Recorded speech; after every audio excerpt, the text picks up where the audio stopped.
그래서 이 두 가지가 같이 있으신 분들, 우울함과 이제 체중 문제가 같이 있으신 분들 같은 경우에는 내가 의지가 없어서 다이어트를 실패하는 거예요. 그런데 실제로 말씀을 나눠보면 그게 아니거든요. 네, 안녕하세요. 마음체육입니다. 여러분들이 보내주신 사연을 정신과 전문의가 답변해드립니다. 오늘은 이게 저도 고민하고 있는 상황이긴 한데요. 이제 비만에 관한 질문입니다. 안녕하세요. 확진자입니다. 말 그대로 6개월 동안 살이 확 쪄버렸어요. 코로나라 잘 다니던 운동도 그만두고 직장에서는 재택근무를 하라고 하니 늘 야식을 먹게 되더라고요.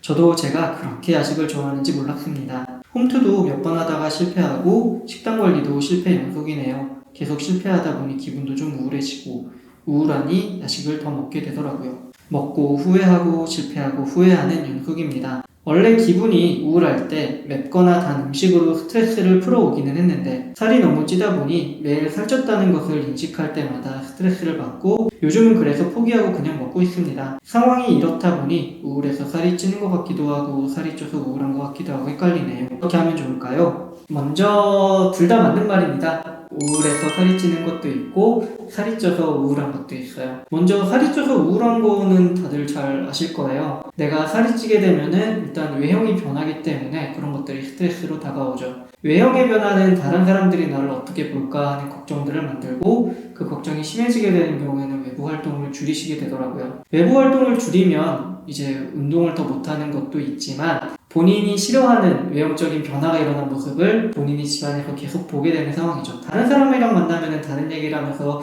굳이 나에게 집중을 안 하잖아요. 그런 일들이 반복해서 일어나면서 기분이 더 우울해집니다. 우울한 기분 역시 살찌는 것과 관련은 있어요. 그런데 이거는 사람에 따라서 조금씩은 다른 것 같긴 합니다. 우울할 때 입맛이 떨어지는 분들이 한 80% 계시다면 우울할 때 입맛이 오르는 분들이 한 20% 정도 있으세요. 이분들한테 해당이 되는 얘기예요.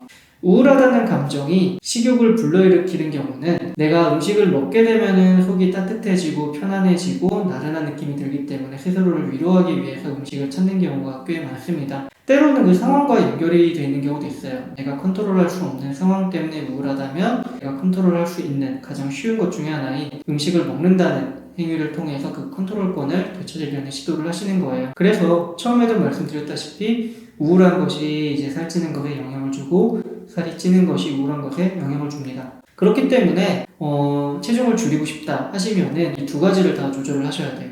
우울한 기분도 조절을 하셔야 되고 이제 운동이나 식단을 통해서 살을 찌는 것도 같이 조절을 하셔야 됩니다. 물론 이제 우울한 느낌이 없다면 체중 관리, 식단과 운동만으로도 조절이 가능하죠. 그래서 이 두 가지가 같이 있으신 분들, 우울함과 이제 체중 문제가 같이 있으신 분들 같은 경우에는 가장 쉽게 덫에 빠지기 쉬워요. 이 덫이 뭐냐면 내가 의지가 없어서 다이어트를 실패하는 거다라고 생각을 많이 하세요. 그런데 실제로 말씀을 나눠보면 그게 아니거든요. 이미 우울함이 어느 정도 깊게 돼서 다른 활동을 하는 것 아니면 새로운 것을 시작하는 것 자체가 어려운데 나름 식단을 고민하시고 홈트를 고민을 하세요. 그러면은 다른 부분보다는 훨씬 더 에너지를 많이 쓰시는 거고 이런 부분들은 의욕이 있는 거죠. 그런데 이제 우울의 한 가지 측면인 에너지 없음, 무기력함 때문에 그 다이어트 자체를 유지하는 게 굉장히 좀 힘들어지는 거예요. 또 다른 원인도 하나가 있습니다. 이제 초저열량 식단이죠. 800kcal 이하의 식단을 초저열량 식단이라고 하는데 이 정도 식단을 유지하게 되는 경우에는 건강하신 분들도 우울증이 오게 돼요. 에너지가 일단 없으니까요. 우울함과 체중 문제가 같이 있는데 초저열량 식단을 유지하시면서 운동만 하시는 분들은 사실 살이 순간적으로 빠졌다가 다시 폭식을 하게 되는 악순환에 빠지기 굉장히 쉽습니다. 식욕을 자극하는 게 우울이라는 감정도 자극을 하지만 허기 자체도 꽤 자극을 많이 하거든요. 그런데 초저열량 식단 자체가 허기를 많이 유발하고 거기에 운동까지 하신다면 운동 전후로 당연히 식욕이 땡길 수밖에 없죠. 그래서 한번 무너지게 되면은 그것 때문에 더 우울해지고 그럼 또 식단 조절을 하기 힘들어지고 약순환이 반복이 돼요. 그래서 일단 기본적인 포인트는 초저열량 식단을 하시면 안 됩니다. 그것보다는 조금 더 열량이 있는 1000에서 1500kcal 정도로 열량을 맞춰주시고 하루 3끼 드시는 것을 6끼로 나눠서 드시라고 해요. 허기짐을 느끼는 것 자체가 음식을 땡기게 만들기 때문에 한 번 한 번이 충분히 많이 먹지는 않지만 허기짐을 억제할 수 있는 정도로 자주 드셔야 돼요. 이런 면에서 운동하기 전후에 열량 보충 당연히 해야 됩니다. 운동하기 전에 열량 보충을 해서 운동 중에 허기지는 것을 방지하고 운동 끝나고 난 뒤에 열량 보충을 해서 다시 한번 허기지는 걸 방지하는 거죠.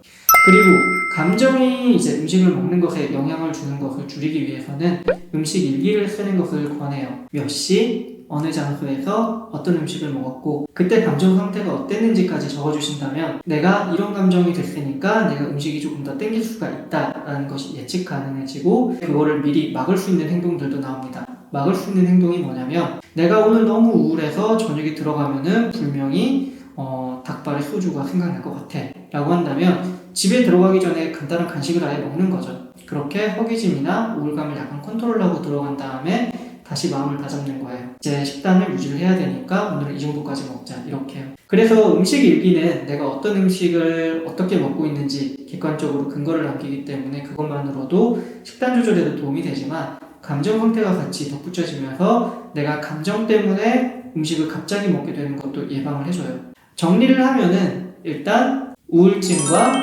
다이어트를 같이 해야 되는 상황이라면 이 두 개를 모두 컨트롤해야 된다. 식단과 운동을 컨트롤하는 방법으로는 저열량 식단에 이제 먹는 횟수를 6회 이상으로 늘려라. 감정이 체중에 주는 영향을 컨트롤하기 위해서는 음식 일기를 적으시라. 이렇게 정리할 수 있겠네요. 오늘 사연은 여기까지 하겠습니다. 감사합니다.